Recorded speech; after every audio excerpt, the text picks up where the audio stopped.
Assalomu alaykum aziz yurtdoshlar. Jonli efirlarda Andijon telekanalining Andijon nafasini tomosha qilayotgan muhtaram muxlislar. Yaxshimisiz? Omonmisiz? Kayfiyatlaringiz yaxshimi? Bugungi tongni yaxshi kutib oldingizmi? Tanu joningiz sog' va salomat, ko'nglingiz xotirjam, oilangiz tinch va dasturxoningiz to'kin sochinmi? Ilohim shunday bo'lsin. Saxovatli kuz, sokin faslning yana bir yangi kuni sizga muborak bo'lsin deymiz va bugun ham eng go'zal qo'shiqlar va samimiy suhbatlar ila xonadoningiz mehmonimiz.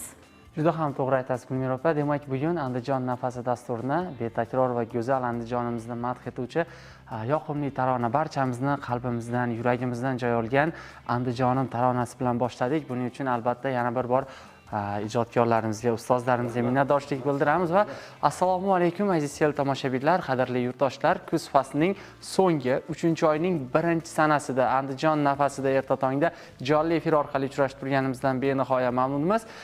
Gulmira opa, mana kechagina kuz faslini 1-oyini 1-sentyabrni ham birgalikda qarshi olgan edik. Albatta, ham tomoshabinlarimiz bilan ham jonli efirda ham siz bilan. Albatta, bugun esa kuz faslining 3-oyini 1-kunida ham birga qarshi olmoqdamiz. Yaratganga ko'p shukrlar bo'lsin. Tinch va osoyishta yurtimizga aslo ko'z tegmasin. Mana shunday tinchlik, omonlik kunlar bo'lsagina biz yurtdoshlarimiz bilan, xalqimiz bilan nafaqat ekran orqali mana shu jonli efirlarda xuddiki yonma-yondek ko'rishishlik baxtiga muyassar bo'lamiz va bu baxt hammaga har kuni nasib etsin deb qolamiz. Juda ham to'g'ri aytasiz. Demak, yurtdoshlarimizni keling ko'p kuttirmagan holatda aynan qo'shiqni tinglash bilan yurtdoshlarimiz bugun juda ham bir mazza qilar ekanmiz. Bugun suhbatdoshlarimiz ham biz uchun juda sevimli bo'lgan insonlar ekan deya suhbatlarimizda, yana qo'shiqlarni kutib qolishgan bo'lsa ajab emas. Demak, suhbatlarni boshlasak. Albatta, qadrli teletomoshabinlar, bugungi ko'rsatuvimizda nafaqat Andijonning, balki butun O'zbekistonning san'at olamining g'ururlari bo'lgan oila, ijod ahli mehmon bo'lishmoqda. Jo'rayevlar xonadoni vakillari desam mubolag'a bo'lmaydi. Jo'rayevlar avlodi desak ham adashmagan bo'lamiz. Faqatgina Sanobar opamning familiyasi Rahmonovaligicha qolgan. Sanobar opa, birinchi savolimni shunaqa boshlamoqchiman. Nima uchun Rahmonovada qolgansiz? Bu sizni mashhur qilgan familiya bo'lgani uchunmi yoki o'zgartirishni xohlamaganmisiz shunchaki? Men javob bersammi, siz javob berasiz? Mayli, siz javob bering. Avvalo assalomu alaykum. Bizni bugun dam olish kunida tomosha qilayotgan aziz yurtdoshlar, aziz muxlislar, sog' omonmisiz? Hammaga yaxshi kayfiyat, bugungi kuninglar unumdor bo'lishini so'rab qolamiz. Endi savolga kelamiz. Sanobar opangiz familiyasi Jo'rayeva Sanobarxon Rahmonovna.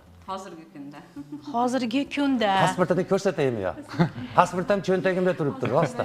Qoyil, men hozir o'ylabmanki, Jo'rayevlar ham mashhur familiya, taniqli, butun el sevgan oilani familiyasi. Bu nima uchun bu familiyaga o'tmaganmikan degan savol meni qiziqtirardi. Men Jo'rayeva bo'lganman, lekin o'sha ko'proq endi konsert dasturlarida oldin o'sha Rahmonova deb e'lon qilingani uchun ko'proq shu konsert dasturlarida Rahmonova bo'lib e'lon qilinadi. Aslida familiyam Jo'rayeva. Qaytadan tanishtiramiz. O'zbekiston Respublikasida xizmat ko'rsatgan madaniyat xodimi, do'stlik ordeni sohibasi. Bizni sevimli, nafaqat bizni 7 yoshdan 70 yoshgacha bo'lgan hozir hamyurtlarimiz, yurtdoshlarimiz, Sanobar opa sizni qo'shiqlaringizni sevib tinglashadi. Ustozlar, mana yoshlar qatlamini oladigan bo'lsak, Sabo keltir xabar qishloqlarimdan.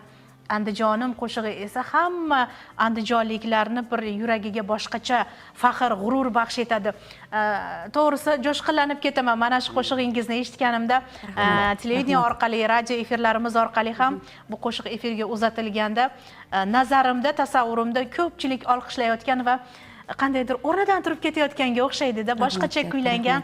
Rahmat shu qo'shiqlar uchun, rahmat shu san'at asarlari uchun sizga. Uzoq yillardan beri mana aytib o'tganingizdek, xalqimizni yuragidan, tilidan tushmay, aynan shu qo'shiq jaranglashi bilan birgalikda ijro etadi. Mana Andijonim qo'shig'ini hozir men ham birga ijro etdim, chunki juda ham bir yaxshi ko'ramiz. Sanobar opa aynan Gulmira opam yuqorida aytib o'tgan Sabo keltir xabar qishloqlaridan qo'shig'ini birinchi marotaba ushbu qo'shiqni eshitganda Kuyla Sanobar filmi orqali bu qo'shiqni eshitganman, tinglaganman. Keling, aynan mana shu Kuyla Sanobar filmi haqida bir eslashaylik. Avvalambor assalomu alaykum. Taklif uchun rahmat katta, sog' bo'linglar. Bizni ko'p sonlik muxlislar bilan diydorlashtirganingiz uchun Rahmat. ijodiy jamoaga o'zimizni cheksiz minnatdorchiligimizni bildiramiz. Sog' bo'linglar, salomat bo'linglar. Endi bu qo'shiqlar o'sha Kuyla Sanobar filmi 1974-yil ilk bor ekranga ketgan, 73-yili butun O'zbekistonimizni, Andijonimizni chiroyli joylarida olingan. Men bu haqida juda ko'p marotaba aytganman va aytishdan hech qachon charchamayman.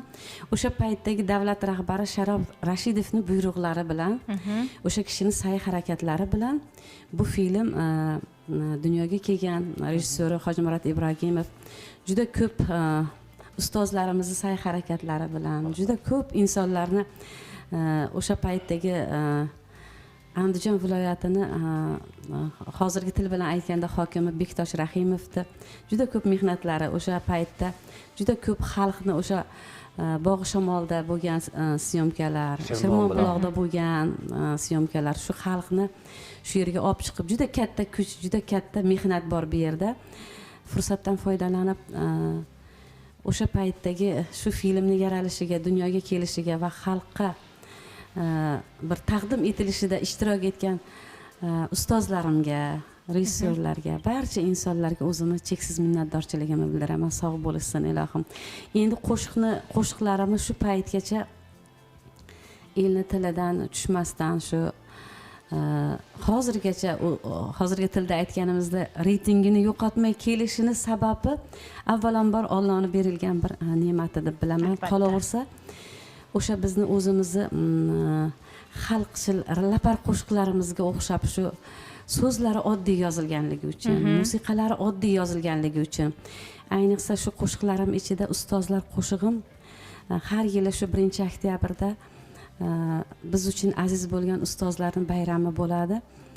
Shu paytda endi bu meni gapim emas, juda ko'p insonlar aytadi shu ustozlar haqida bir gimin bo'lib qoldi shu qo'shiq deydi. Haqiqatdan ham shunaqa. Biz ota-onamiz birinchi o'rinda bo'lsa, ustoz biz uchun bekorga xalqimizda ustoz otangdek ulug' deb beg'zizga aytilmagan. Ustozlarimizga qancha kuylasak, ular haqida qancha yozsak shuncha kam. Endi shogird ham bir farzanddek gapda. Mana juda ko'p sohalarga juda katta e'tibor berilyapti. Ayniqsa bizni kelajagimiz bo'lgan farzandlarimizga juda ham yurtboshimiz katta ahamiyat berilyapti. Ularni tarbiyasiga, ularni sharoitlar, imkoniyatlar yaratilyapti. Biz havas qilamiz hozirgi yoshlarga. Ilohim shunday sharafli, mashaqqatli kasblarida aziz ustozlarimizga bayramlar o'tib ketgan bo'lsa ham ularga sog'lik, salomatlik, uzoq umr tilaymiz. Ilohim ustozlarimizni madh etadigan qo'shiqlarimiz yana ko'paysin. Ta'zimdamiz ustozlarimizga. Sog' bo'lsin. Sanobar opa, shu o'rinda aytib o'tishim joizki, o'sha ustozlar kuni, ya'ni 1-oktyabr kuni hattoki biz mana shu viloyatimizda barcha sohada ham allaqachon ustozdek maqomga ega bo'lgan hurmatli hokimimiz Shuhratbek Abdurahmonovga qo'ng'iroq qilindi. Andijon radiosining jonli efirlarida tabrikladik ularni. Shunda endi ular alohida e'tirof etdilarda, baribir Sanobar opamning qo'shiqlari oxirida kutilmagan holatda so'rab qoldilar. Bir qo'shiq so'raymiz endi ustozlar uchun deb alohida e'tirof etganlari ham mana shu yurtda, mana shu elda, ayniqsa Andijonda hali ham ustozlar qo'shig'ini mangu yashayotgani, unga shu kichik yoshdan kattalargacha hali ham bir muhabbati so'nmaganligidan dalolat bo'ladi. O'tgan galgi ko'rsatuvlarimizda ishtirok etganingizda tomoshabinlarimizdan juda ham bir ko'p savollar, fikrlar bo'ldi. Ko'proq gapirsin Sanobar opa, qo'shiq ko'proq ijro etdilar, lekin kamroq bir suhbatlashildi degan. Shuning uchun endi bugun 1 soat davomida siz bilan ham ko'proq suhbatlashishga harakat qilamiz. Ilhom aka, mana Ixlosbek. Yo'q, endi savolim sizga. Ilhom aka, qarang, o'sha Kuyla Sanobar filmi suratga olingan paytlarda o'sha Sabo keltir xabar qishloqlarimdan qo'shiqlari juda ham bir sevimlilik darajasiga ko'tarilgan paytlarda siz qayerda edingiz? Shunda Sanobar opam bilan tanishmidingiz, hali ko'rib ulgurmaganmidingiz? Xayolingizga kelganmidi mana shu kuylayotgan Sanobar bir kun kelib yoningizda bir umr qolishini bir xayolingizga kelib tasavvur qilganmidingiz? Keling, o'sha xotiralarga ozgina qaytib bering. Yoshlikka qaytamiz. Albatta. Hozir savolingiz esimda turadi. Ikkita zo'r narsani gapirdinglar, shuni tasdiqlab ketmoqchiman. Marhamat. Andijonim, go'zal shahrim, gullarga konsan. Xo'p, bu ashulani so'zi odamni yuragidan chiqqan so'z bular. Bu kishini ustozlari o'sha Xudo rahmat qilsin, G'ulomjon Ro'ziboyev o'zi yozgan, o'zi kuy bastalagan. O'zi 2 kuplet xolos, 8 yo'l. Lekin ashulla zo'r. Men hozir ijtimoiy tarmoq deganingizga shuni aytib ketay. Telefonda go'yo qarab turaman men ham. Bir opa paxta terib turib, Andijonim, go'zal shahrim deb aytayapti. Ko'rgan bo'lsanglar. Sanobar opadan yaxshi aytayapti-da shu. O'shalik yaxshi aytayapti emas, lekin o'xshatgan. Ashullani zo'rligi uchun. Ashullani zo'rligi uchun sababi qulog'imiz o'rganib qolgan.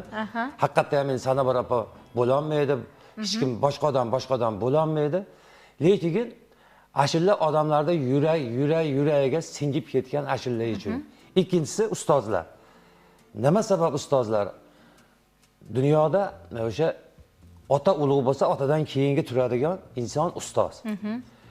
O'sha so'z, kuy bir-biriga juda ham mos kelgan. Haliga aytganingizdek, haqiqatdan ham shu ustozlarni necha yildan beri, mana 50 yil bo'pti ekan, 50 yil.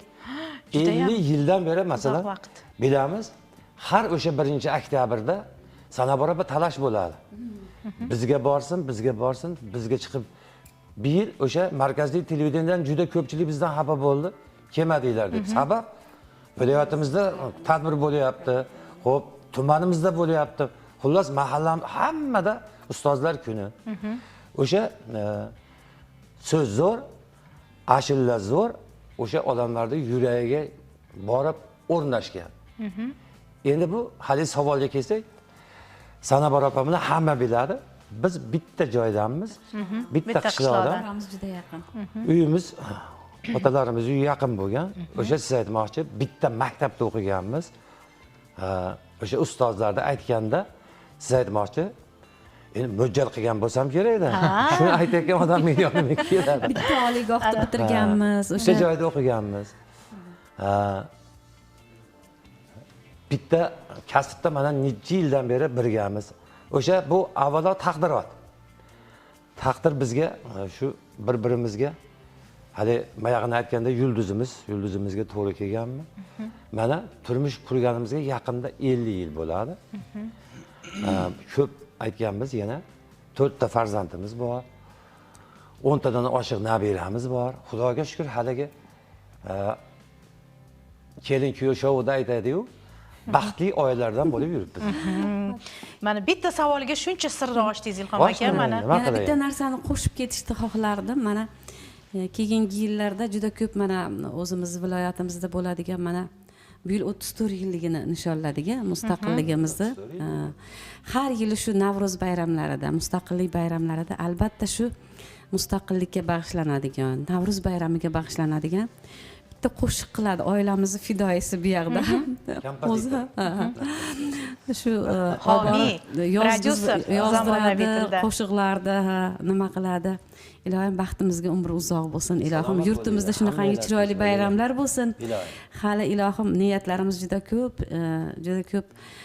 Bu kishi o'sha bir bo'sh vaqti bo'lib qoldimi, bizdan ko'proq o'qiydi. Endi biz oila ishlari bilan nima qilamiz?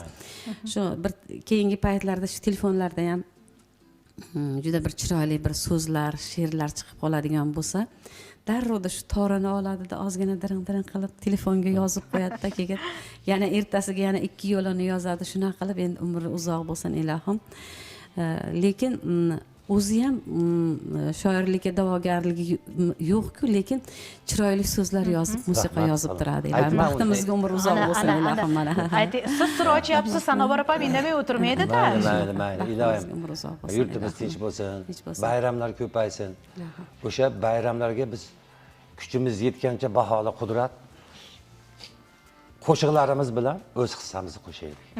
Hozir ko'rib turib, to'g'risi havas qiladigan oilasizlarda sizlarni bir mayli san'atkor, mayli qo'shiq, yaxshi qo'shiqlar, o'sha elni, xalqini qalbidan joy olishligingiz bordir, lekin sizlarga shundoq qaraganda Andijonni bir namunali, ibratli oilasi sifatida boshqacha qarash mumkin. Boshqacha bir nigoh tashlash mumkin, chunki hozir ham mana suhbatdan bilinib turibdi, Ilhom aka har bir gapingizga izoh berib ketyapti. O'ziga xos madaniyat bilan, o'ziga xos hurmat bilan, ham bir oila boshlig'i sifatida, ham ijodkor sifatida. Endi qarang, baribir ijod ahli juda ham injiq bo'ladi.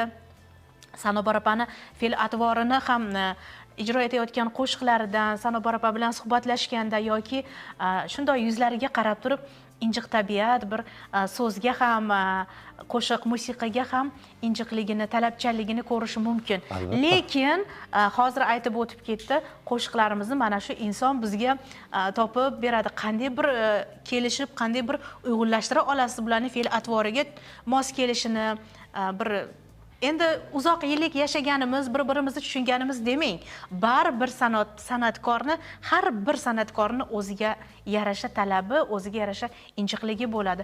So'z, musiqa bu juda nozik masala. Albatta, bu qo'shiq tayyorlashda shunaqa bo'ladiki, haligi o'sha qo'shiq sizni hayotingizda ham, masalan, o'zingizdan o'tgan bo'lish kerak-da. Masalan, deylik, men yeta olmadim, men kuyib ketdim, men topa olmadim desam, menga to'g'ri kelmaydi. Sababi yonimda o'tirib yetganman. Hali qisqa qilib tushuntiryapman-da. O'sha bularni gapingiz to'g'ri, bularni o'ziga yarasha o'sha o'ziga ketadigan so'zni topaman. Mana 8-martda bittasi sal nimasi. 8-mart deganimiz ayollarimizni bayrami. Endi bularga o'ziga ketadigan bir so'z bo'lib qoldi. Buni trio qilib tayyorlab berdim bularga. Ichida o'zim ham borman. Boshini Sanobarxon boshladi, o'rtasida men. Endi haligi ayollarni ko'proq madh etadigan joyini Atay Ixlosbekka berdim. Sababi bu qari odam nima deyapti demasin deb menga berdi. Shunaqa siz aytmoqchi xarakter. Xarakterga qarab qo'shiq qilamiz. Buni tushundingiz, to'g'ri aytdingiz. Bu bor narsa. Bu kishini xotirasi juda ham yaxshi-da. Endi biz hali uyda uy ro'zg'or ishlari bilan yuramiz. Shu so'zni katta qilib yozib beradi-da, shuni yodlagin deydi-da. Shu zapisga borganimizda, yozuv studiyasiga borganimizda shu yodimdan ko'tarilib qolmasin deb haligi yozib berganini anaqa qilsam, bu kishini jahli chiqadi-da. Bu varaqqa qarab aytsang, mayetingdan chiqmaydi. Nimaga yodlamading shuncha kundan beri? Ko'proq xafa qilib qo'yamiz-da bu kishini biz endi. Varaqqa ketib qoladi-da, hayot ketib qoladi. Ko'proq bizni ijroyimizdan ko'ngli to'lmay xafa bo'lib qolgan paytlari ham bo'ladi endi mana. Demak, sizni ustozingiz desak ham hech ham bir mubolag'a bo'lmas ekan, chunki sizdan o'sha san'atdagi bir qat'iyatni talab qilyaptimi? Demakki, u tarona elga manzur bo'ladigan qo'shiq bo'lib yaraladi. Trio haqida gapirdingiz. Keling, dasturimizni ana shu trio qo'shiq bilan davom ettirsak, keyin suhbatimizni, savollarimizni Ixlosbekka qaratamiz.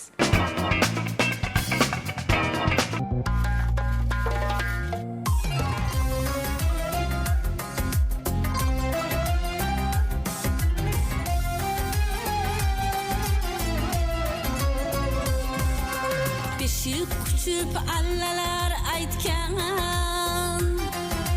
har tutqanda o'limdan qaytgan. Beşik kuchib allalar aytgan, har tutqanda o'limdan qaytgan. Gul iforli nozik gul badan, sen dunyoga keraksan ayol. Gul iforli nozik gul badan, sen dunyoga keraksan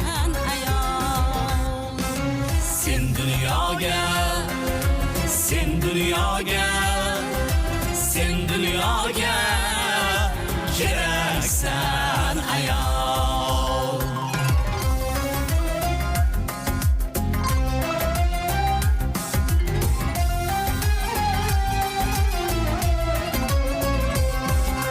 Sen bo'lmasang erkaklar xarob,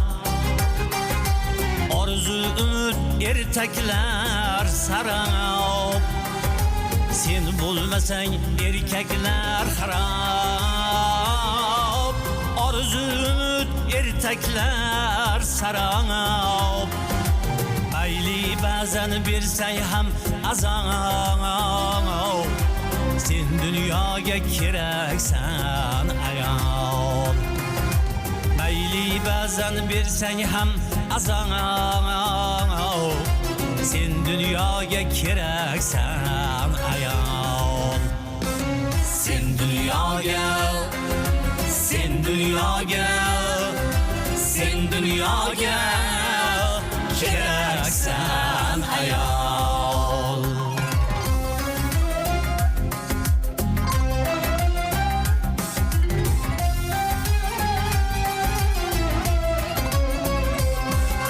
Qorasanmi yoki oq sariq, semizsanmi yo o'rta oriq, bo'lsin mayli tavoning yoriq, sen dunyoga keraksan ayol.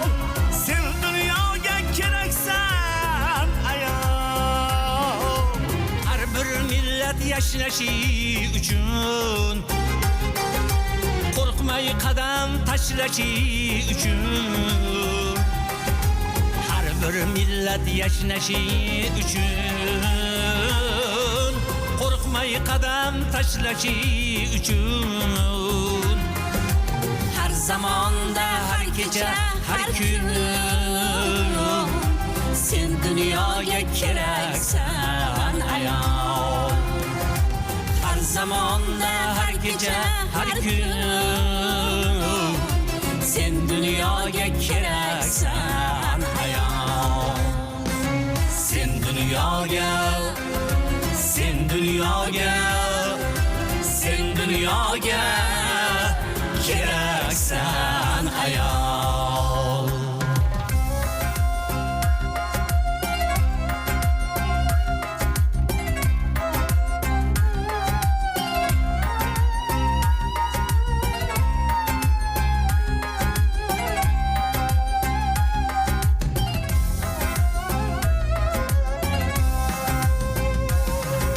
Sen quyoshsan mehrga to'lgan, sen bir gulsan qarosi so'lgan, opa singil ona qiz bo'lgan, sen dunyoga keraksan ayol. Sen dunyoga keraksan ayol. Sahroda-yu chaman bog'da ham, yaxshi kunda yurak dog'da ham, sahroda-yu chaman bog'da ham, yaxshi kunda yurak dog'da ham, sochingga oq tushgan chog'da ham sen dunyoga keraksan ayol. Sochingga oq tushgan chog'da ham sen dunyoga keraksan ayol. Sen dunyoga, sen dunyoga, sen dunyoga keraksan ayol. Sen dunyoga, sen dunyoga, sen dunyoga keraksan ayol.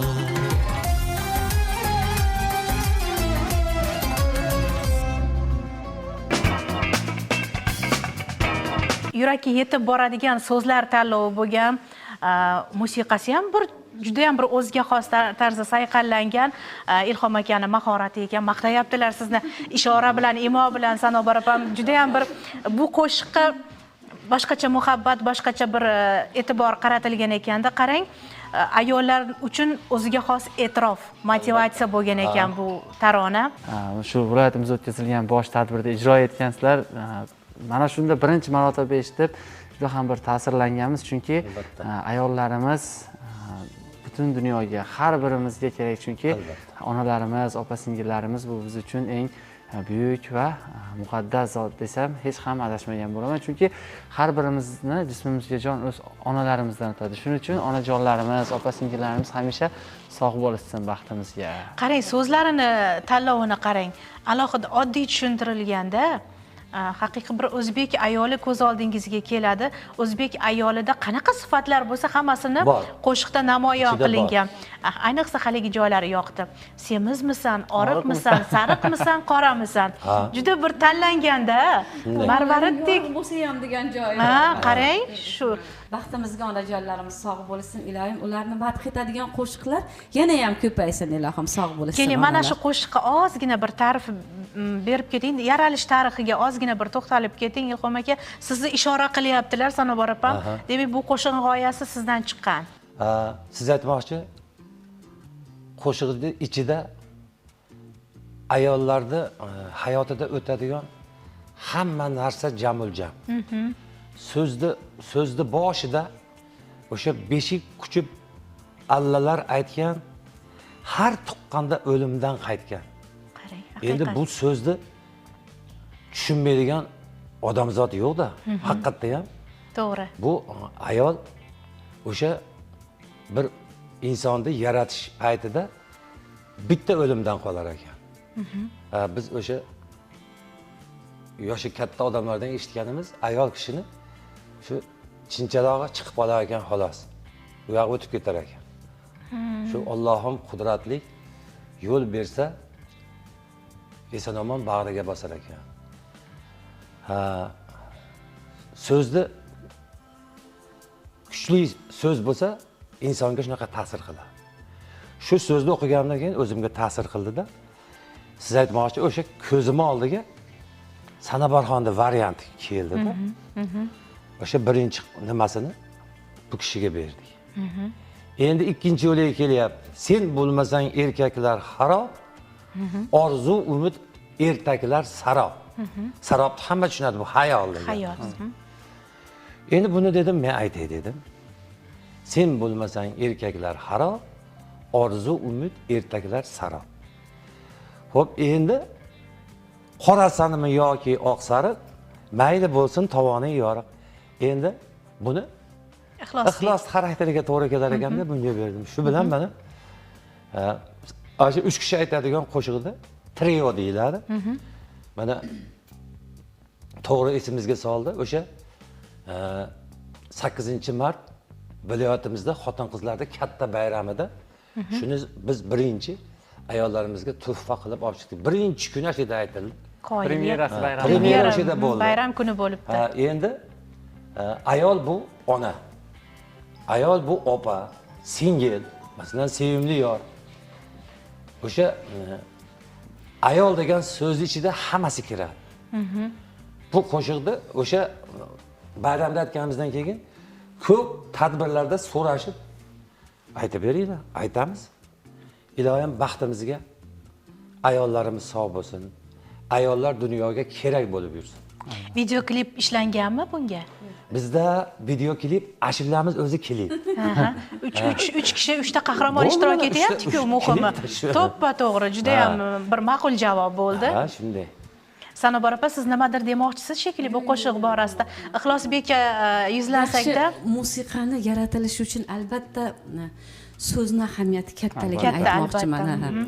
Bir kuni televizorda ko'rdim, men musiqani oldin yozdimda, keyin hali bu so'zi yo'q deydi. Qana qilib shu yo'q so'zga qana qilib musiqa yozish mumkin? Biz endi shu yoshgacha masalan o'sha oldin shu so'z qandaydandir odamni yuragini jiz yetkazdirib bitta joyi tegadi-da. Keyin shu so'zni yoqtirib, shu shunga bir musiqa bastalatganmiz. Mana turmush o'rtog'im Ilhom aka ham har doim shu oldin shu so'zni topadida, shu so'z meni yuragimdan joy oldi, shunga musiqa yozaman deb. Keyin o'sha ilhom ham keladi, har doim ham kelavermaydi bu. Bu musiqa yozishlik, bu she'r yozishlik menimcha bir ilohiy narsa bo'lsa kerak, Alloh tarafdan berilgan. Aytyapman, ko'zga ko'rinmaydigan narsa. U men o'tirib she'r yozaman, hozir musiqa yozaman emas, bu bir ilohiy kuch deb o'ylayman. Ilohim xalqimizga yoqadigan, onalarimizni madh etadigan, vatanimizni madh etadigan, ilohim odamlarni ko'nglidan o'rin oladigan qo'shiqlarimiz ko'payishligini yaratgandan so'rab qolaman. Sog' bo'lsin. Ilohim qo'shiqlaringiz umrboqiy bo'lsin, Sanobar opa.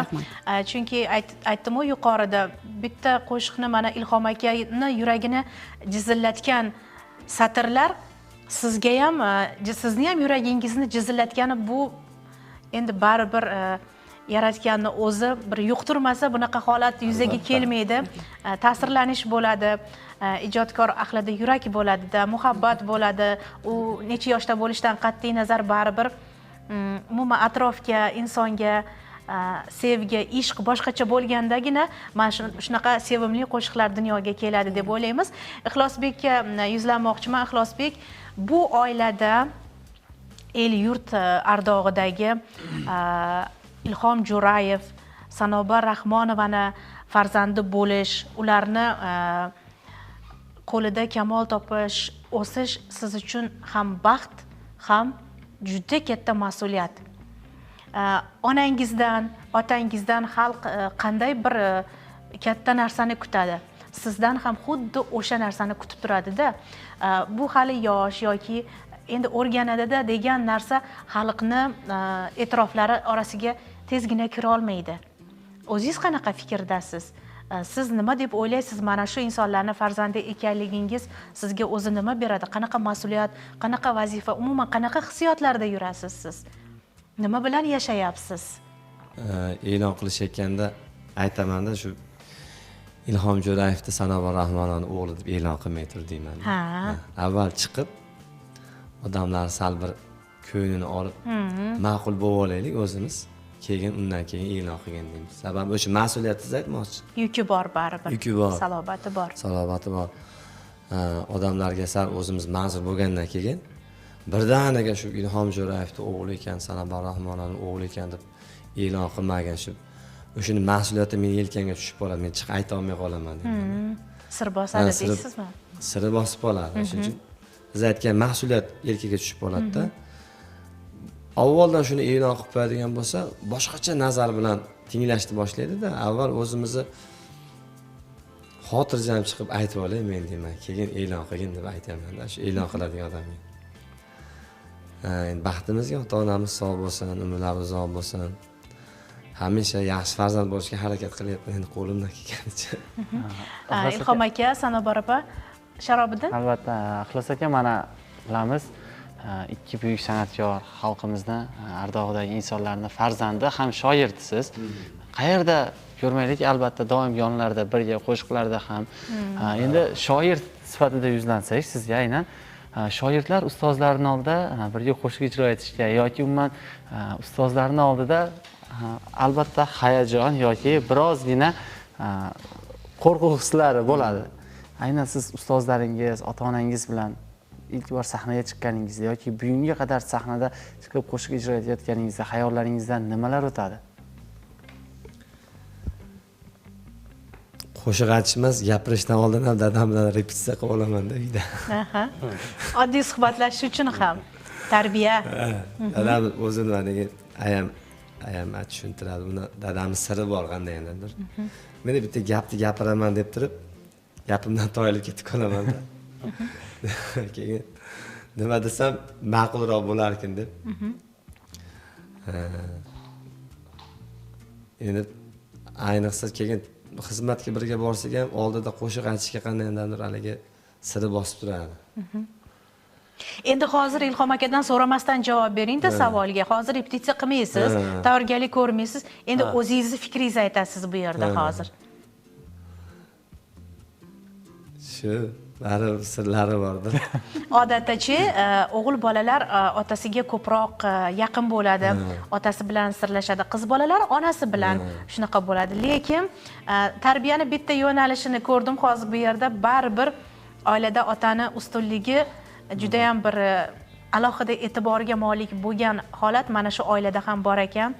Bu tarbiya, bu namuna, bu ibrat. Har ne bo'lganda ham olqishlaymiz.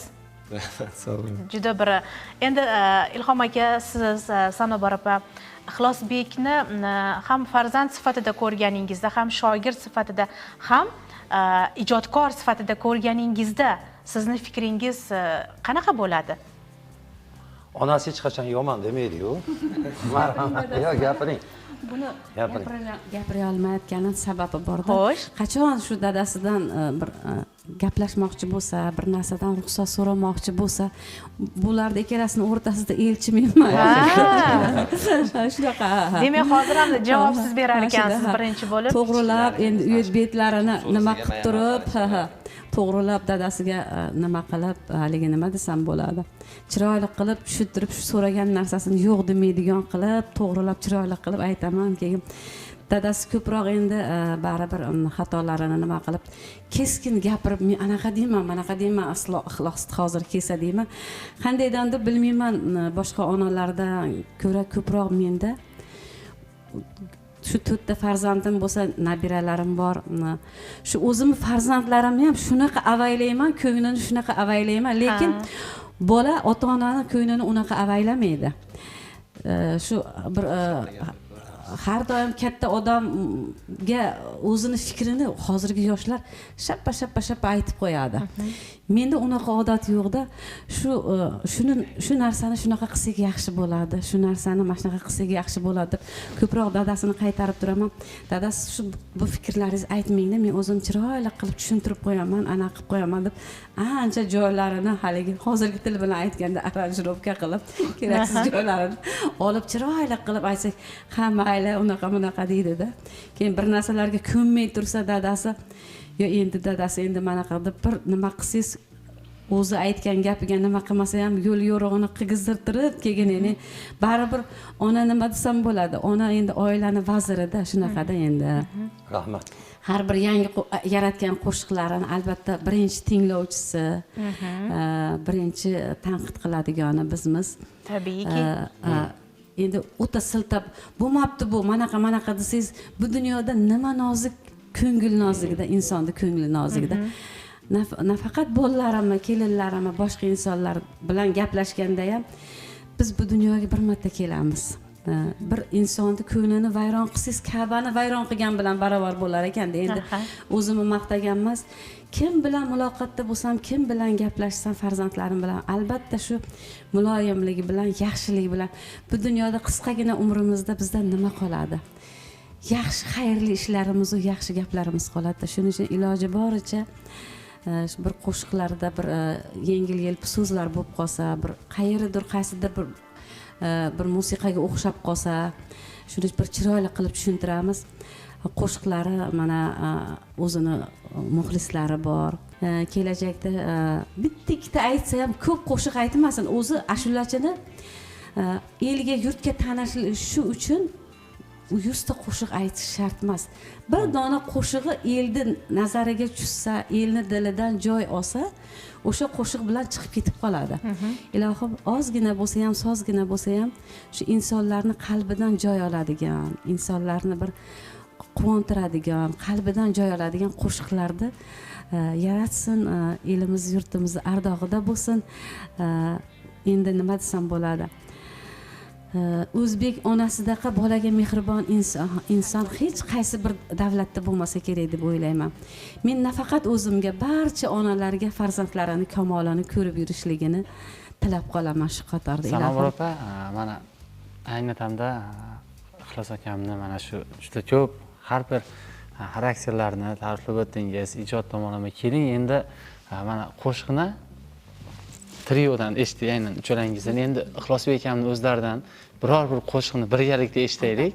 Iloji bo'lsa. Tomosha qilamiz va baho beramiz, chunki baribir mana shu ijodkorlar oilasida dunyoga kelgan, o'sib borayotgan yosh avlodni, farzandni ota-ona oldidagi burchi bo'ladi. Albatta. Ijod endi oddiy oila emas, ijodkorlar, san'atkorlar oilasi. Mana shu ijodini davom ettirayotgan farzand oldida ota-onani ham o'ziga yarasha mas'uliyati bo'ladi. Qo'shiqdan keyin bu haqda yana mavzuga qaytamiz. Aytib o'tishni joiz deb bildim. Biz har doim onajon shu xalq xizmatiga ketyapman, duo qiling deydi, duo qilaman. Dadasi ham, men ham boshqa san'atni sohasini tanlamagan farzandlarimizga ham albatta kamtar bo'lishlikni, oddiy inson bo'lishlikni, endi hali qo'pol qilib aytganda bolalarimga aytaman, nabiralarimga aytaman, hech qachon bizni oddiy odamdan boshqa hech qanaqangi farqimiz yo'q. Hali qo'pol qilib ayting, seni shoxing yo'q bolam deymanda. Oddiy insondaqa tutgin, kamtar bo'lgin. Endi san'atkor bo'lganingizdan keyin xalqning ko'zini oldida siz har doim bu ham bizga joyi kelib qolganda o'sha kiyimlarimizga aralashadi, har bir so'zlarimizga aralashadi. Aytdimki, hali yoshlar fikrini bildirib. Endi ba'zi paytlarda xafa bo'lib qolgan joylarim ham bo'ladi-da, shu bolam aytdi-ya demak keyin o'zim shu so'zini, shu nimasini tahlil qilib ko'raman-da. To'g'ri aytyapti shu gapni deyman. Haligi aql yoshda emas boshda deydi-ku. Shuna qilib har doim bu kishi endi haligi keyin xalqning oldiga chiqasiz deb ko'proq kiyimlarimizga ham aralashadi. Chiroyli kiyinib boringlar bir joylarga deydi. Mayliga endi bizni yuzimiz farzandimiz bo'lsa, farzandning yuzi ota-onada. Ilohim bir-birimizni kamchiliklarimizni, xatolarimizni to'g'rilab, ilohim ko'z tegmasin. O'zimning xonadonimga emas, har bir xonadonga tinchlik, omonlik, osoyishtalik tilayman. Yana bir bor aytaman, onajonlarimiz faqat farzandlarining kamolini ko'rib yursin. Rahmat. Shu o'rinda aytaman, bizni tomosha qilayotgan onalar, opajonlarimiz, singillarimiz orasida agar hali o'zingiz uchun ideal shaxsni topmagan bo'lsangiz, ideal ayolni qidirayotgan bo'lsangiz, hurmatli Sanobar Rahmonovani qo'shiqlarini tinglang. Ularni bugungi suhbatini o'tkazib yubormang. Takror ko'ring. Navbatni esa Ixlosbek ijrosidagi go'zal bir taronaga beramiz. Marhamat.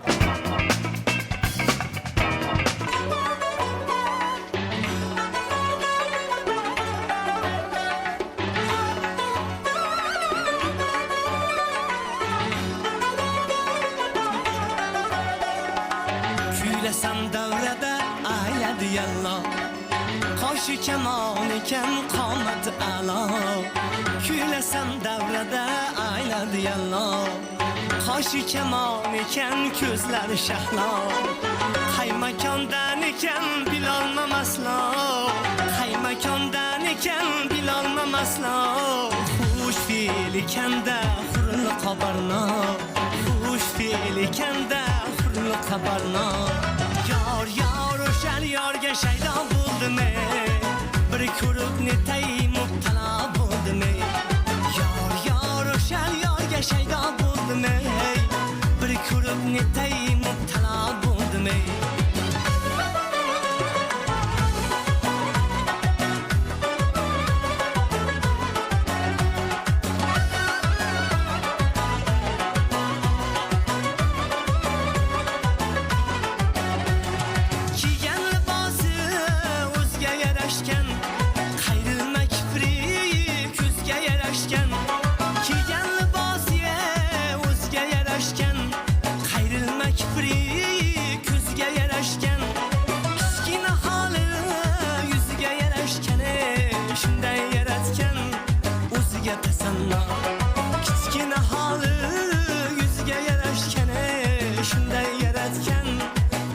Tasanno yor o'shal yorga shaydo bo'ldimi, bir ko'rib netay mubtalo bo'ldimi. Yor o'shal yorga shaydo bo'ldimi, bir ko'rib netay mubtalo bo'ldimi.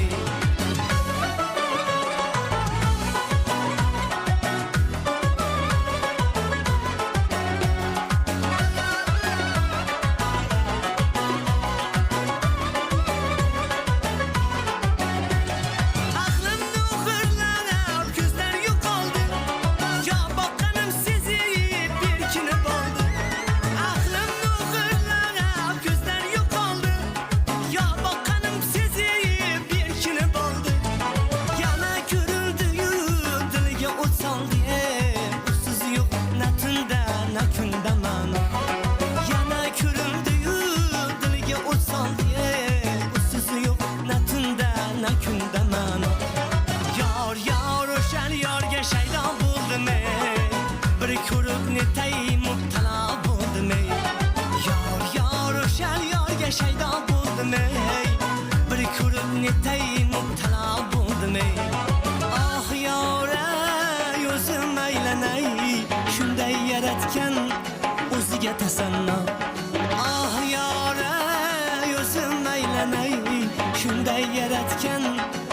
ko'zga tasanno yor o'shal yorga shaydo bo'ldim bir ko'rib netay mubtalo bo'ldim yor o'shal yorga shaydo bo'ldim bir ko'rib netay mubtalo bo'ldim bir ko'rib netay mubtalo bo'ldim bir ko'rib netay mubtalo bo'ldim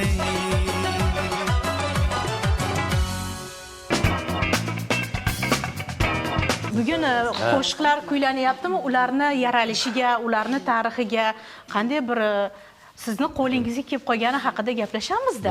Bo'ldi. Bu qo'shiqda ustozimiz O'zbekistonda xizmat ko'rsatgan artist, dadam shogirdlari, yaqin ukalari Sobirjon Mo'minovning qo'shiqlari bo'ladi. Sobirjon Mo'minovga biz ham shogirdek. Shogirdimiz degan bo'laveradi. Ruxsat so'rab shu qo'shiqni yaxshi ko'rib ijro qildik. Sizni talqiningizda ham juda ham bir boshqacha chiroyli ijro bo'lgan. Ko'z tegmasin, har qalay mana shu ota-onani, mana shu ijodkorlarni shogirdi, izdoshi sifatidagi bir yo'lingizni oqlabsiz. Juda chiroyli ijro. Endi hamma men juda ko'p qo'shiqlaringizni yaxshi ko'raman. Xilosbek haqiqatda muhabbat haqida ijro etilgan qo'shiqlaringiz juda ko'p. O'zim hatto radio efirlarda maza qilib efirga uzataman, birga kuylayman. Yaxshi qo'shiqlaringiz ko'p. Ular orasiga mana shu o'ziga tasanno taronangizni joylashuvi ham juda bir munosib bo'libdi. Ijodiy barkamollik tilab qolamiz. Zo'r qo'shiq. Kayfiyat berdi. Maza qilib raqs tushadigan qo'shiqda bu. Bayram tadbirlari deymizmi yoki umuman olganda sizlarning ishtirokingiz siz o'tmaydi. Har bir tadbirda go'zal ijro va eng asosiysi yangicha taronalar bilan boriladi. Rahmat. Mana shunday mehnatlar samarasini ko'rib boryapmiz. Umuman olganda davlat rahbari tomonidan, hukumatimiz tomonidan berilayotgan e'tiborlar, san'at sohasi vakillariga bo'lgan bir hurmat va aynan mana shu mustaqillik bayramlari arafasida davlat mukofotlari bilan taqdirlanganligini eshitganimizda albatta quvonamiz. Rahmat. Keling, aynan mana shu davlat mukofotlarini qo'lga kiritish jarayonlari yoki mana shu berilayotgan e'tiborlar haqida. Xo'p, rahmat. Avvalo odam ishlasa, qo'pol aytganda, harakat qilsa, ijod qilsa, bu yurtimiz hech qachon nazardan chetga qoldirmaydi. O'sha 1999-yilda bizga o'sha O'zbekistonda xizmat ko'rsatgan artist degan unvon berilgan. O'sha oldin hozirgi o'xshagan san'atda yurish oson emas edi. Biz 10 kunlab, 15 kunlab, hatto oylab ham mamlakat bo'yicha emas, qo'shni mamlakatlarga ham chiqardik gastrollarga. Xo'p, o'sha Tojikiston deysizmi, Qirg'izistonmi, Qozog'istonmi? O'sha paytlarda 10 kunlab, 15 kunlab uydan yiroqda yurib qilgan xizmatlarimizni shu bizi vatanimiz rahbarlari bilib, o'sha 99-yilda O'zbekistonda xizmat ko'rsatgan artist degan unvon bergan. Mana endi bu unvon yangilandi.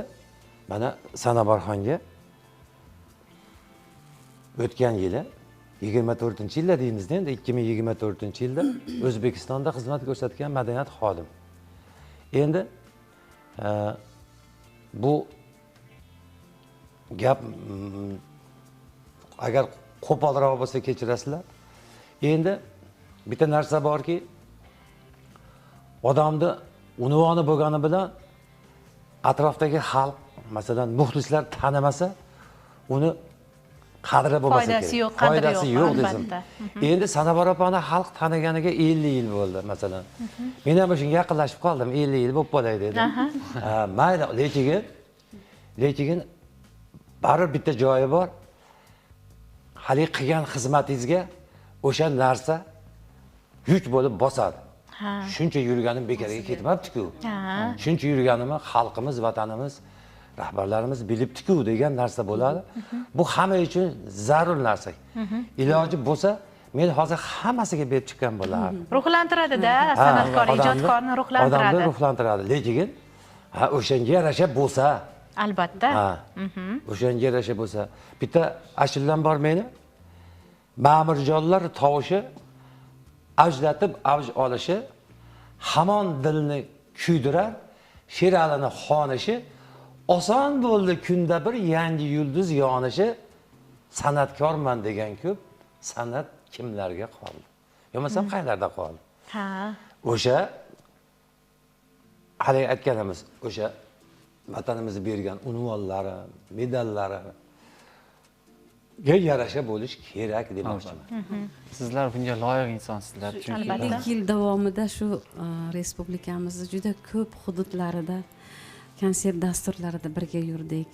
Shu 4 ta farzandim shu sahnani orqasida katta bo'ldi desam ham mubolag'a bo'lmaydi. Endi bizni paytimizda hozirgidaqa fonogrammadan foydalanmasdik. O'sha haligi brigadalarda, shiyponlarda, dalalarida qayerda o'sha palon brigada to'libdi desa shu yerga borardik. Buxoro, Samarqand.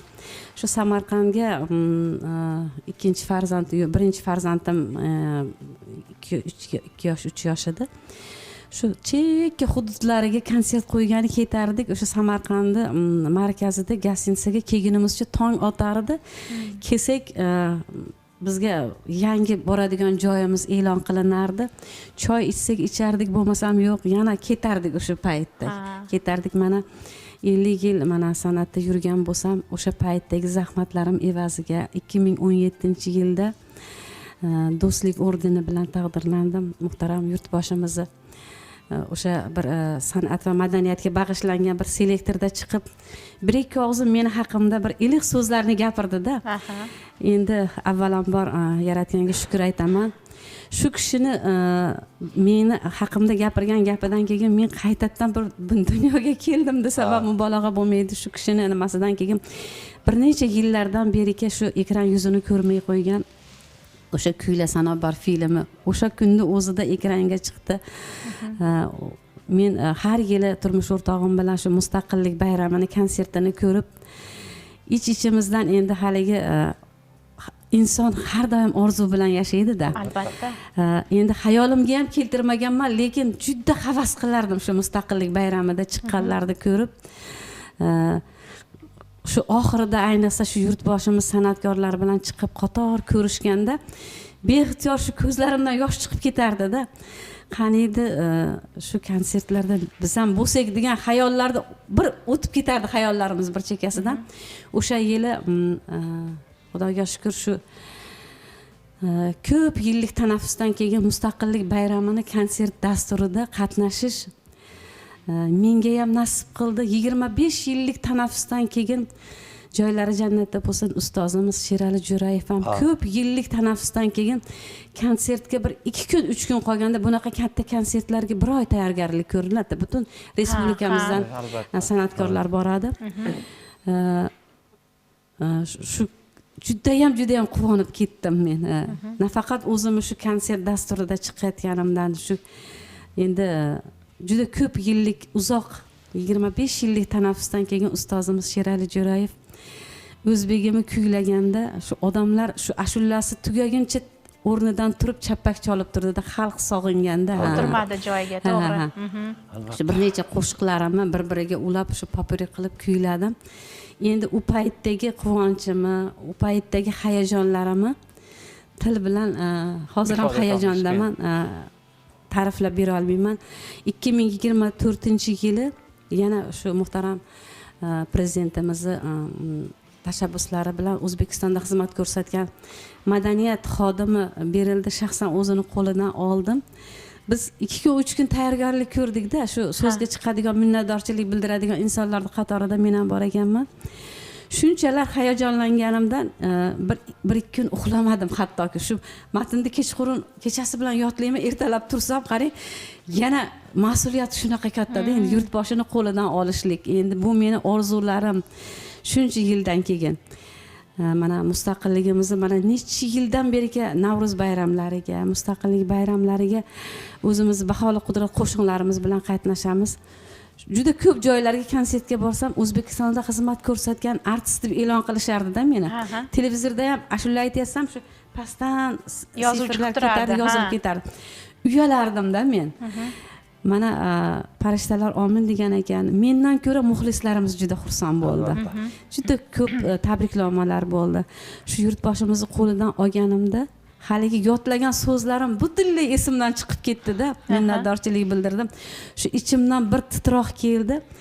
Rahmatlik otam meni umrini oxirigacha shu katta sahnada ko'rish orzusi bilan, niyati bilan o'tib ketdi. Alhamdulillah, Xudoga shukr. 96 yoshlik onam bor, har doim duo qiladi. Men bu gapni eslab-eslabda ham aytganman, yana aytgim keldi. Har doim onamni ko'rgani borsam, ilohim yurtboshimiz bilan uchrashing bolam, yurtboshimizni qo'lidan unvonlar oling bolam desa, har doim ha mayli onajon, mayli, duolaringiz ijobat bo'lsin derdim-ku, ichimdan bir narsa o'tardi. Ha, endi menga yoshim katta bo'lib qoldi. San'atda qancha uzilishlar bo'ldi, farzand tarbiyasi bilan, oila bilan. Endi menga qayerda unvon bo'larkin deb ichimdan bir nimalar o'tib ketardi-da. O'sha yurtboshimiz menga unvonni berib tabriklaganda faqat yodlagan so'zlarim esimdan chiqdi-da, lekin shu onajonim har doim duo qilardi. Onamning duolari ijobat bo'ldi, onajon. Onani duosida juda katta gap bor ekan deb yurtboshimizga va butun ko'p sonli muxlislarimizga yig'lab turib ko'zimda yosh bilan minnatdorchilik qildim. Hali ham shu hayajondaman. Bu unvonlar bizga juda katta mas'uliyat yuklaydi. Bir yangi ijodlarimizga, yangi qo'shiqlarimizga turtki bo'ladi. Xalqda oldida bir yana ham bir o'zimizning qarzdorligimizni his qilamiz. Ilohim san'atsevar muxlislarimizga kelajakda Xudo xolasa o'zimiz bir yangi qo'shiqlarimiz bilan albatta xalqning xizmatida bo'lamiz. Va'da beramiz. Allohim umrimizni uzoq qilsin. Ilohim xalqimizni ko'ngliga qo'shiq tinglash sig'sin, bizga kuylash ko'nglimizga sig'sin. Ilohim yurtimiz tinch bo'lsin, osmonimiz musaffo bo'lsin. Rahmat Sanobar opa, sharobidan juda ham xursand bo'ldim. Juda bir o'rinli savol. Bo'ldim hayajondan. O'sha hayajonlar yana keldi. Qarang, Sanobar opa, hech qayerda eshitmagandim bu intervyularingizni kuzatganimda. Endi baribir bizni onalarimiz, bizni buvilarimiz sizni sevib tinglashgan, sizni qo'shiqlaringizni va bizga berilayotgan tarbiyalarda ham sizni qo'shiqlaringiz, o'sha Kuyla Sanobar, qishloqlarim, Andijon, umuman ustozlar qo'shig'ingiz onajonlar assalom qo'shiqlari. Onajonlar assalom, alohida shaxsan o'zimni onam ham shunaqa bir yaxshi ko'rib tinglab, alohida radio orqalimi yoki televideniya orqalimi yoki biror joyda qo'shig'ingiz yangrab qolsa, deb jim deb eshitardi-da. O'sha tarbiya, o'sha muhit bizga yuragimizga, ongimizga singanda, hozir birinchi marotaba eshitdim bunaqa hayajonli, bunaqa bir shukronalik so'zlaringizni. Avval balki intervyularda aytgansiz, eshitmagan ekanman. Meni ham hayajonga soldi. Qarang Sharobiddin, qanchalik o'rinli savol tashlaganingiz uchun sizdan ham xursand bo'lib ketdim hozir. Chunki Sanobar opani nafaqat el suygan ijodkor, xonanda, qo'shiqchi sifatida bugun boshqatdan kashf qildim men. Haqiqiy o'zbek ayoli, haqiqiy kamtar, har bir kunga, har bir lahzaga shukronalik, yangi kunga, ertangi hayotga umid, hali ham orzu, hali ham katta bir yurakdagi katta bir zabardast kuch yashayman. Ertaga xalqimga, sevimli muxlislarimga nimadir beraman degan hali umid so'ngani yo'q. So'nmasin, davomiy bo'lsin, hech qachon so'nmasin. Biz sizni yoshingizga yetganimizda ham sizni qo'shiqlaringizni tinglab yuraylik, ilohim. Albatta, O'zbekiston. Hurmatli muxlislar, bugun mana shanba. Bugun faqat ayollar gapiradigan kun. Mana biz boshlab berdik. O'zingizlar bilasizlar. O'zingizlar. Albatta, endi bugun Gulmira opam aytib o'tgandek, nafaqat Sanobar opani, balki Ilhom akani, Ixlos akani ham bir yangitdan kashf etdim o'zim uchun ham. Salomat. Albatta sizlarga hamisha biz sog'lik tilaymiz. O'zbekiston xalq artisti, O'zbekiston qahramoni kabi yuksak davlat mukofotlari bilan taqdirlanganingizda ham mana shu studiyada birinchilardan bo'lib aynan birgalikda suhbatlarni, jonli efirlarni, dasturlarni yurtdoshlarimizga uzatish barchamizga nasib qilsa va yana bir qo'shiq so'ramoqchiman. Ha, qo'shiq ijro etiladi, hali juda ham ko'plab qo'shiqlari beriladi, yakkaxon tarzda ham.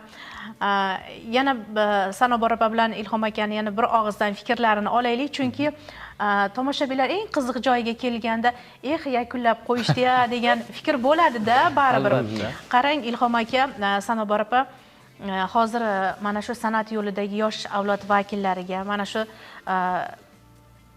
ijod qilayotgan, aynan ijro yo'nalishida ijod qilayotgan yoshlarga, san'at vakillariga bir o'zingizni shunchalik tajribangizdan kelib chiqib bir tavsiya aytsangizki, ular sahnada uzoq muddat qolishi uchun sizlar kabi xalqni ko'nglidan hech ham chiqmay qolishlik darajasida joy olishi uchun eng muhimi qaysi omilga, nimalarga e'tibor qaratish kerak? Hozirgi san'atkorlarga bizni havasimiz kelyapti deb o'tib ketdik hali. Hozirgi san'atkorlar paxtani ustida yurishibdi. Shunaqa yumshoq sharoit hozir. Agar tushunganlar bo'lsa, paxtani ustida yurishibdi. Endi hozirgi yoshlarga endi bilmaymiz yoqadimi, yoqmaydimi. Yoqmasligi ko'proq bo'lsa kerak-ku. Birinchi o'rinda san'atkor bo'laman degan odam birinchi o'rinda kamtar bo'lish kerak. Xo'p, fidokor bo'lish kerak.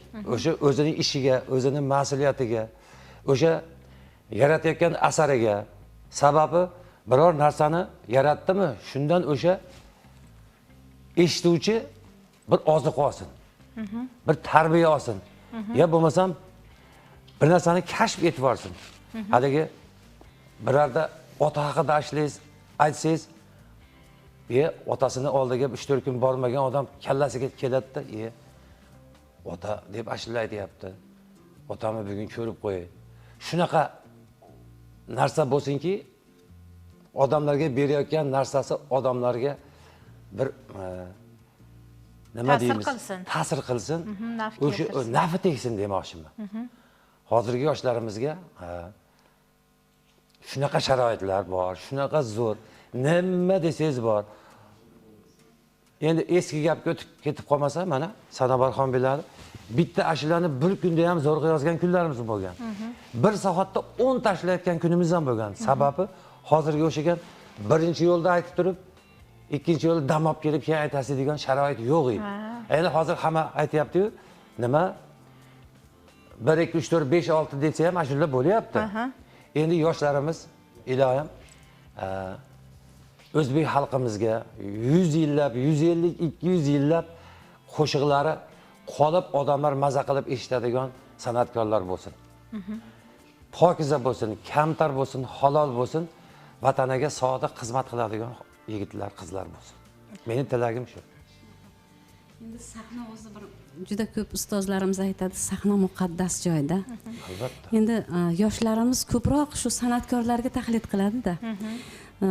San'atkor elni, yurtni oldidagi bir ko'zgudek bo'lishi kerak-da. Nafaqat u o'sha o'zini chiroyli qo'shig'i bilan, raqsi bilan xalqqa bir o'rnak bo'lishi kerak. O'sha kiyinishi bilan, so'z odobi bilan. Chunki san'atkor elni, yurtni ko'zini oldidagi insonda. Hamma e'tibor unga qaratilgan bo'ladi-da. Shuning uchun bizdagi urf-odatlar, bizdagi an'analar, qadriyatlar hech qaysi bir yurtda yo'q. Hech qaysi bir yurtda yo'q, qonun qoidasi ham yo'q. Bir yurtboshimiz bir so'zida aytganki, bizdagi qadriyatlar hech qaysi bir yurtda yo'q. Bizdagi san'at, bizdagi o'sha bobolarimiz buyuk bo'lganda, biz bobolarimiz qarang qancha buyuk insonlar bo'lgan, buyuk ajdodlarni biz davomchisimiz. Biz yoshlarga nima demoqchiman? Nafaqat san'atda shu buyuk ajdodlarimizga mos o'zbekligimizni unutmagan holatda, o'sha o'zimizni siz o'zbeklarda yutug'i nimada san'atda? Hech qaysi bir yurt yo'qki, qo'shig'ini o'zbeklar ayta oladi. Men bu gapni juda ko'p qaytarganman, yana qaytarishdan charchamayman. Matluba Dadaboyevani juda hurmat qilaman. Tez-tez qo'ng'iroqlashib turamiz, u inson bilan O'zbekiston xalq artisti. Shu bir Tojikiston, O'zbekiston xalq artisti. Shu bir chet mamlakatga boribdi-da, ularga bir topshiriq berilibdi-da. siz o'zbekcha ashulalarni aytib kelasiz, o'sha yurtda bir mashhur qo'shiqchisiga 2 qator berilgan. Matluba Dadaboyeva maqom ashulachisi bo'lsa ham, o'sha yurtda eng mashhur pop ijrochisini estrada qo'shig'ini aytib bergan chiroyli qilib. Haligi odam kelib ta'zim qilibdi Matluba Dadaboyeva. Men bir qatorini ham yodlay olmadim ham, ayta olmadim ham, talaffuz ham qila olmadim degan. Qarang. Endi mana yoshlarimizga juda ko'p keyingi paytlarda telekonkurslar bo'lyapti, ovoz loyihasi bo'lyapti. Bolalarniki, o'smirlar. Shu yerda juda ko'p iqtidorli yoshlarni ko'rib quvonaman-da, men ularga berilayotgan imkoniyatlarni ko'rib.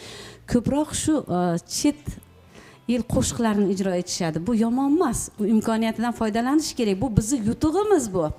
Lekin yaqinda shu hayot a'zolarini qatorida shu Gafar Zokirovning o'g'li Jamshid Zokirovni bir fikri menga juda ham yoqdi-da. Siz hozirgi ijro etganingizga eng yuqori bolni qo'yaman, lekin siz 2 qator o'zimizni o'zbekcha qo'shiqni ham ijro etib bering dedi. Aytib bera olmadi-da, qarang. Shu yoshlarimizga bitta tilak qilmoqchiman. Qaysi tilda qo'shiq aytishingizdan qat'iy nazar, estrada yo'nalishidami, maqom yo'nalishidami, o'sha o'zimizni mumtoz xalqchil qo'shiqlarimizdan albatta bitta aytib qo'ying. Siz shu o'zimizni bitta maqomni aytib o'rganib qo'ysangiz, keyin sizga yo'l ochiq har qanday qo'shiqni ijro eta olasiz. Shuni iltimos qilib qo'ygan bo'lardim. Lekin iqtidorli yoshlarimiz juda ko'p. Ilohim elimizni, yurtimizni qalbidan joy oladigan, qalbiga qo'shiqlar kirib boradigan yoshlarimiz ko'paysin. Rahmat aytamiz. Bugungi mana shunday mazmunli suhbat uchun va bugungi tashrifingiz uchun juda ham minnatdormiz. Endi yana suhbatlarni, qo'shiqlarni uzoq davom ettirsak bo'ladi, chunki sizlar bilan miriqib, maroqlashib suhbatlashamiz, lekin aynan rejissyorlarimiz xabar qilishmoqda, ajratilgan vaqt o'z nihoyasiga yetib bormoqda. Oliy hakam. Albatta, endi agar Gulmira opa siz qarshi bo'lmasangiz, aynan mana shu Jo'rayevlar xonadonini aynan bir yangi qo'shig'i joriy yildagi Mustaqillik bayramida ijro etgan Jonim fido bo'lsin Andijonimga qo'shig'i juda ham men uchun qadrli va suyukli bo'ldi. Dasturimizni ushbu qo'shiq bilan yakuniga yetkazsak, agar qarshi bo'lmasangiz. Biz bu qo'shiq haqida eshitdik va bu qo'shiqni intiqlik bilan kutyapmiz. Albatta tomoshabinlarimizga ham bu qo'shiq manzur bo'ladi. Andijonni sevgan har bir mana shu yurtni, mana shu manzilni fuqarosi uchun bu faxr. Shuni ham aytib o'tish kerak, aynan ushbu she'r muallifi juda ko'pchilik bilmas ekan. Andijon viloyati hokimi Shuhratbek Qo'shakboyevich Abdurahmonov qalamlariga mansub Jonim fido bo'lsin Andijonimga she'ri Mustaqillik bayramida ijro etildi aynan ustozlar tomonidan va aynan shu kundan, shu zahot, shu daqiqadan boshlab juda ham bir ommalashib ketdi. Demak, bugungi Andijon nafasi dasturimizni aynan ushbu qo'shiq bilan yakunlasak, biz esa yurtdoshlarimiz bilan xayrlashamiz. Muhtaram do'stlar, o'zingizni, yaqinlaringizni hamisha ehtiyot qiling, yuzingizdan tabassum arimasin. Yurtimiz tinch bo'lsin, osmonimiz musaffo bo'lsin. Muxlislar bilan shunaqangi chiroyli davralarda yana uchrashishni orzu qilib qolamiz, niyat qilib qolamiz. Sog' bo'lsin. Bugungi dam olish kuningiz maroqli o'tsin, aziz yurtdoshlar. Rahmat. Ijod yo'lingizga yorug'lik tilaymiz. Har doim xalqimizning yuragida va muqaddas sahnalarda joyingiz baland bo'lsin. Tashrif uchun, bugungi suhbat uchun sizlarga minnatdorchilik bildiramiz. Tashakkurlar. Qadrli teletomoshabinlar, biz bugun nafaqat qo'shiq, ijod, san'at haqida gaplashdik, balki mehr, ustozlik, ijodkor oila, sadoqat, vafo va muhabbat haqidagi samimiy iliq fikrlarni ham o'zimiz uchun qandaydir bir qalbimizga taskin sifatida qabul qildik. E'tiboringiz uchun rahmat. Yana bir bora yangi kun muborak bo'lsin. Xayrlashmaymiz, zero bu go'zal daqiqalar yodda qolsin.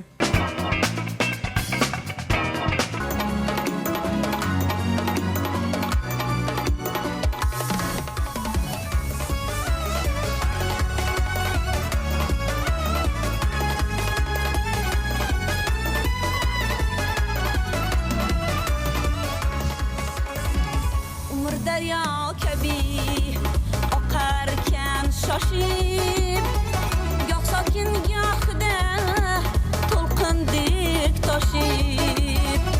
Umr daryo kabi oqarkan shoshib, goh sokin gohida to'lqindek toshib.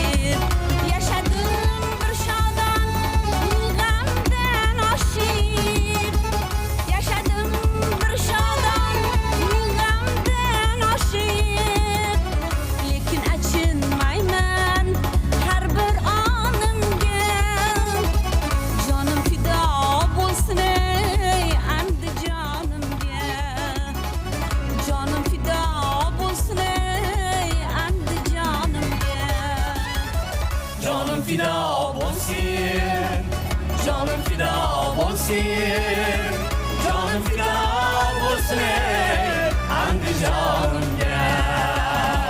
Jonim fida bo'lsin, jonim fida bo'lsin, jonim fida bo'lsin Andijonimga.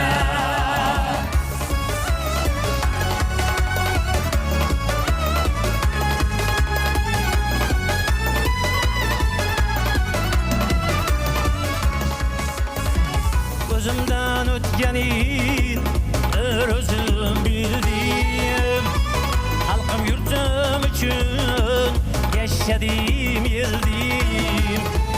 Gözümden ötgenin özüm bildim, halkım yurtum için yaşadım yıldım.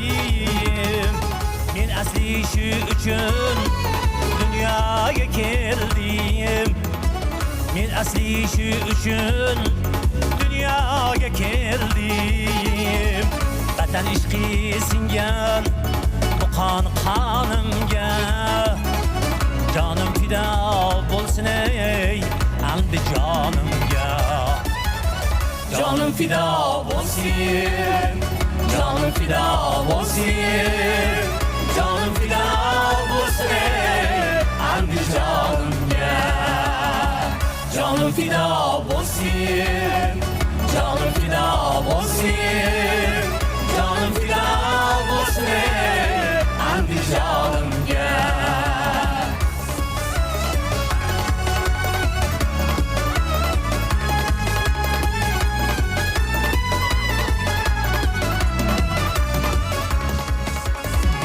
Yetti iqlim sari dalg'i taraldi,